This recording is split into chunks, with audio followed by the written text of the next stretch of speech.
ममता बहुत ही सीधी और प्यारी लड़की थी। वहीं सुनील एक सरल और आगे बढ़ने की सोच रखने वाला लड़का। सुनील, बेटा सुनील कहाँ है? अरे जरा एक गिलास पानी तो दे दो। हाँ माँ अभी आया। क्या माँ, पानी तेरे सर के पास ही तो रखा है, क्या हो गया है? तबीयत खराब है क्या? अरे नहीं नहीं, वो उठने का मन ही नहीं कर रहा था, तू देखा ही नहीं। वैसे क्या कर रहा है? यहाँ बैठ ना मेरे पास। माँ पढ़ रहा था। वो क्या है ना, नौकरी में तो वक्त नहीं मिलता, अब ऑफिस से घर आकर ही तो वक्त मिलता है। अच्छा ठीक है, पढ़ ले जा बेटा। सुनील पढ़ लिख कर और आगे बढ़ना चाहता था, लेकिन माँ की तबीयत खराब देखकर सोचता है कि शादी ही कर ले। कब तक माँ का ख्याल वो अकेले रख पाएगा? तो एक दिन, माँ ये ममता है, मैंने इससे शादी कर ली है। तुम्हारी तबीयत भी ठीक नहीं रहती तो मैंने सोचा शादी कर लेता हूँ। घर संभालने वाली और तुम्हें संभालने वाली कोई आ जाएगी तो अच्छा रहेगा। माँ अचानक से सामने बहू देखकर हैरान रह जाती है। बेटा ये क्या बात होती है? न बैंड, न बाजा, न दहेज, न शगुन, ऐसे कैसे बहू आ गई? माँ तू तो जानती है मैं नौकरी के साथ पढ़ाई कर रहा हूँ, तो कहाँ से इतना पैसा बचा पाता कि धूमधाम से शादी करता। वैसे भी माँ लोग तो आकर खाकर निकल जाएंगे, इसलिए बस वैसे ही। माँ जी मैं आपका ख्याल रखूंगी। वैसे भी ये आगे की पढ़ाई कर रहे हैं, अच्छा कुछ कर गए तो सबके दिन फिर से अच्छे आ जाएंगे। सास को ममता की बात ठीक तो लगती है, लेकिन मन में कहीं ना कहीं लगता है कि कहीं बहू बेटे को लेकर फुर्र ना हो जाए और फिर तो वो रह जाएगी अकेली। बेटा देख, मेरा जो कुछ भी है वो सुनील ही है, और सुनील का भी अब इस दुनिया में मैं ही हूँ और कोई नहीं। क्या सुनील? बिल्कुल माँ, लेकिन आज से ममता भी मेरे जीवन का अहम हिस्सा है, जैसे तू है। सास को बड़ा बुरा लगता है कि उसकी सल्तनत में कोई और हिस्सेदार कैसे हो सकता है। कैसे कोई और उसके 30 साल की बेटी की जिंदगी में अचानक से आकर बराबर का हिस्सेदार बन सकता है। देख बहू, मैं भले थोड़ा बीमार रहती हूँ, लेकिन इसका मतलब यह नहीं कि घर की चीजों में मेरा कंट्रोल खत्म हो गया है। मैं आज भी इस घर की रानी हूँ, समझी? बेटा सोचता है कि ये माँ को अचानक से क्या हो गया। कल तक जो माँ कहती थी कि जिंदगी का कोई भरोसा नहीं, वो अचानक से जंग के मैदान की झांसी की रानी कैसे बन गई? माँ क्या हो गया है? सब ठीक है ना? अचानक कैसी बात कर रही हो? ममता का आज पहला दिन है, स्वागत करो उसका। आसपास की आंटियों को बुलाओ, नई दुल्हन की मुंह दिखाई करवाओ। खैर सास होने का फर्ज निभाती है और बाद में एक सहेली के साथ बाहर निकल जाती है। क्यों नहीं बताया नहीं कि बेटे का ब्याह कर रही हो? वैसे तो सारा दिन हम ही में घुसी रहती हो। अरे मुझे भी तो अभी पता चला, क्यों अचानक सर पर लेकर आ गया। कहता है बहू है माँ तुम्हारी, अब इसको भी इतना ही मैं प्यार करता हूँ जितना तुझे करता हूँ। लो जी, ये क्या बात हो गई? क्यों इतना प्यार करता है? अरे माँ का प्यार तो ज्यादा होता है। अब उसको तो कोई दूसरा पति मिल सकता है, लेकिन तुम ही बताओ, क्या माँ की ममता किसी और की हो सकती है? ना जी ना, बेटे को समझाओ ये बात। अरे क्या समझाऊं, मुझे तो खुद ही समझ में नहीं आ रहा कि क्या हो रहा है। जो बेटा कल तक माँ माँ करता था, अचानक से बीवी बीवी का राग आलाप रहा है।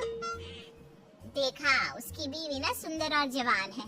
सुंदरता के आगे तो एक से एक नहीं टिके, तो तेरा बेटा किस खेत की मूली है?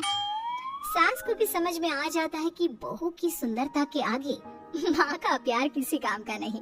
उधर बीवी, ए जी, अम्मा जी सहेलियों को छोड़ने गई थी, अभी तक आई नहीं, हम देख आए क्या? अरे रहने दो ना, आ जाएंगी। कहाँ जाएगी, उनकी आदत है, एक बार जाती है तो पूरी पंचायत खत्म करके ही आती है। अच्छा ही है, खाना वाना खा कर गई होगी। छोड़ो ना, घूमेगी तो खाना पचेगा, नहीं तो ऐसे ही खाट पकड़ लेगी। बहू भी शांत हो जाती है। उधर सास सोचती है कि आज थोड़ा देर से ही घर जाती हूँ, जब बेटा परेशान होकर ढूंढेगा तब मजा आएगा। बीवी को खुद ही पता चल जाएगा कि माँ के आगे उसकी दाल नहीं गलेगी। लेकिन वहीं दूसरी ओर घर पर, ए जी, माँ जी अभी भी नहीं आई। हमको तो घबराहट हो रही है कि क्या करें, जाकर पता करें किसी के घर। अच्छा, कहाँ जाओगी ये भी बता दो। पहला दिन है तुम्हारा इस घर में और एक ही दिन में मोहल्ला छानोगी क्या? हाँ तो आप भी तो नहीं जा रहे हैं ना, हमको फिक्र हो रही है। अरे यार, ये रोज का है अम्मा का, खाओ और सो जाओ। बस फिर क्या था, बेटा बहू खाना खाते हैं और कमरे में सोने चले जाते हैं। उधर जब सास को कोई देखने नहीं आता तो वो हार कर घर आ जाती है, जहाँ वो देखती है कि सारे घर की लाइट्स बंद है।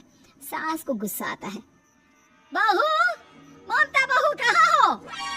लेकिन सारे दिन की थकी बहू को ऐसी नींद आती है जैसे किसी ने भांग की गोली खिला दी हो। वो तो नहीं उठती, उठकर आ जाता है बेटा। क्या बात है अम्मा, काहे चिल्ला रही हो? अरे सो जाओ ना, सुबह की थकी है बहू, वो सो रही है।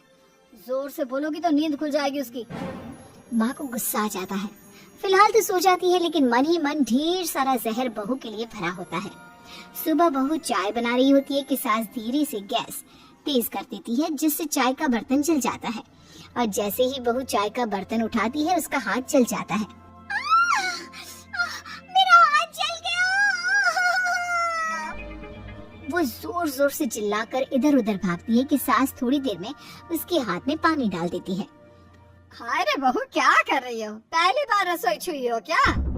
सासू माँ गलती से गैस तेज रह गई थी और बर्तन जल गया, जिससे मेरा हाथ जल गया। हाय रे, कितना गंदा दाग। छी छी छी छी, मुझे तो उल्टी आ रही है तेरा गला हुआ मांस देखकर। तू ना मुझे अभी हाथ से खाना मत लगाना। बहू भी खुद का हाथ देखती है तो उसे भी रोना आ जाता है। कुछ दिनों के बाद सास की सहेली आती है, बहू चाय बनाकर लाती है। उसके जाने के बाद सहेली कहती है, बहू की सुंदरता ऐसी है कि कोई भी दीवाना हो जाए। वैसे तेरे बेटे का क्या हाल है? अरे वैसा ही है, बहू के पीछे लट्टू। क्या करूं, कुछ समझ में नहीं आ रहा। मैंने तो बहू के चेहरे पर दिवाली के पटाखे की चक्री फेंक दी, उसका पूरा चेहरा जल गया। अब देखो ना रही सुंदरता, और ना ही अब मेरा बेटा उसे पूछता है। अरे अब तो वो उसे छोड़कर दूसरी भी देखने को बोल गया है मुझे। बहू सारी बात सुन रही होती है। आंटी एक बात बताइए, क्या भरोसा है कि दूसरी सही आए और आपके अनुसार रहे? देखिए आंटी, मेरी सासू माँ को गलत बात सिखाने की जरूरत नहीं है। हमारा परिवार साथ में खुशी से रह रहा है। देख बहू, मेरी सहेली की बेइज्जती ना कर, वही अच्छा रहेगा तेरे लिए, समझी? बहू नहीं मानती है। वो बार बार उनकी सहेली को घर से निकल जाने को कहती है। तभी सास की सहेली पास के चूल्हे से लकड़ी लाकर बहू के चेहरे पर लगा देती है। बहू जोर जोर से रोने लगती है। अरे ये क्या कर दिया? मैंने कहा किया, ये तो तूने किया। तू ही नहीं चाहती थी कि बहू बेटे के साथ रहे, भला मैं क्यों करूंगी?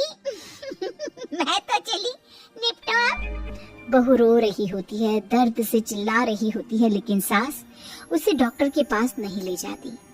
तभी पति आता है। क्या हो गया ममता? ये दाग कैसे लगा? कैसे जली? ममता कुछ नहीं कहती, बस दर्द से करा रही होती है। पति माँ की तरफ देखता है।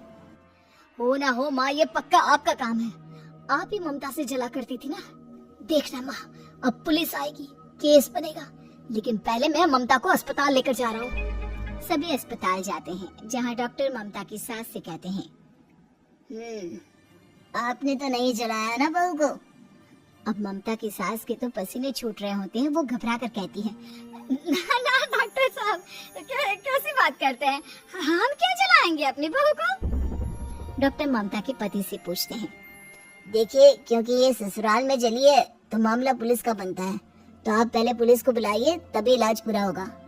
सास डर जाती है कि अब तो बच्ची जिंदगी जेल में ही रहना होगा।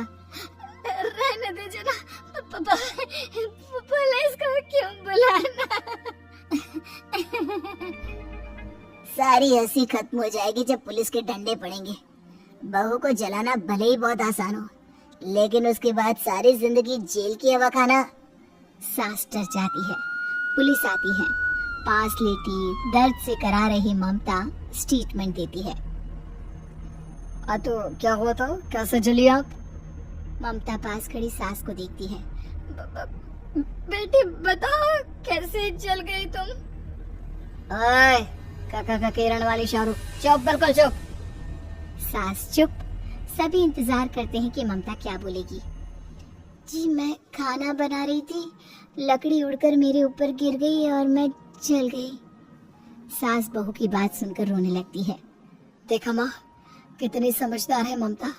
ये चाहती तो, हाँ बेटा, ये चाहती तो मैं आज जेल में होती। मुझे माफ कर दे, मैं आगे से अभी कभी ऐसा नहीं करूंगी। बहू के साथ मिलकर रहूंगी, मुझे माफ कर दे।